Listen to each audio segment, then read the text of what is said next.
Allora, siamo in Piazza della Repubblica a Portogruaro con Pietro Rambuschi, membro del direttivo cittadino di Forza Italia. Con lui commentiamo la notizia apparsa oggi in anteprima sul Gazzettino,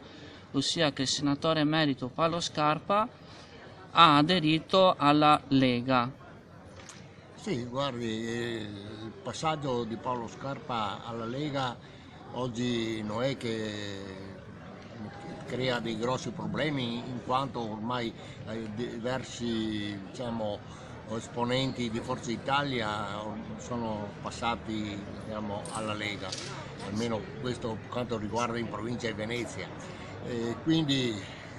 diciamo che il passaggio di Paolo Scarpa che è però un grosso personaggio di Forza Italia, quello che è stato coordinatore regionale di Forza Italia, che è stato anche sottosegretario di Forza Italia, mette più scalpore. Però oggi purtroppo, io lo dico, purtroppo insomma, bisogna anche rendersi conto che il partito ormai di Forza Italia, se è in calo, diciamo, per quanto riguarda la provincia di Venezia, sta a significare che molti esponenti vanno nella Lega, quindi andare nella Lega e poi un partito di centrodestra, io ritengo ovvio che andare su un partito di centrodestra, come può essere anche Fratelli d'Italia, fa parte sempre di una coalizione. Quindi, scusi se la interrompo, lei è d'accordo su quanto ha affermato Paolo Scarpa? Cioè lui ha detto che sia a livello regionale qui in Veneto e sia a livello provinciale, quindi a Venezia, Forza Italia si è distinta per non aver fatto nulla. E il nulla è stato fatto anche qui a Portogruaro. Beh, oddio, eh,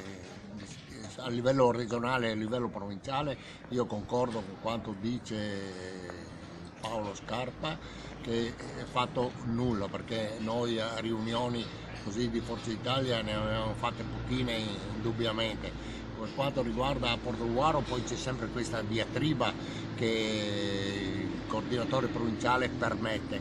quindi la diatriba riguarda il fatto che Forza Italia è di Caterina Pinelli o Forza Italia è di Enrico Zanco e Luigi Geronazzo. Tutti si pongono questa domanda e quindi già un partito che ha una percentuale bassissima qui a Portogruaro, se addirittura non viene fatto questa chiarezza, e questo deve e doveva farlo Celeghin, quindi l'elettorato ovviamente si defeziona, va altrove come è successo con Paolo Scarpa, ce ne andranno altri, io lo sento già, anche qui siamo in Piazza della Repubblica. Questi commenti io li sento, che molti di Forza Italia sono iscritti alla Lega e alcuni che dicono che probabilmente loro si iscriveranno oppure aderiranno alla Lega. Lei esclude di passare in un prossimo futuro alla Lega, anche in vista delle prossime elezioni comunali qui a Portogruaro. Guardi, io non ho preso in considerazione ancora questa possibilità, quindi non dico niente, però se il partito non mette una chiarezza, ovviamente potrei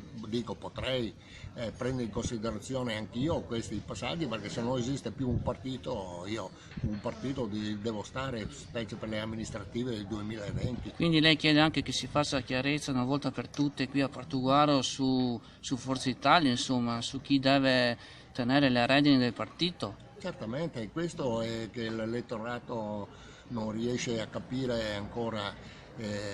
i punti di riferimento, anche se io l'ho dichiarato tante volte che per quanto mi riguarda come direttivo io ho un coordinatore comunale che si chiama Caterina Pinelli, però questo Michele Celeghin, anche quando lo sento che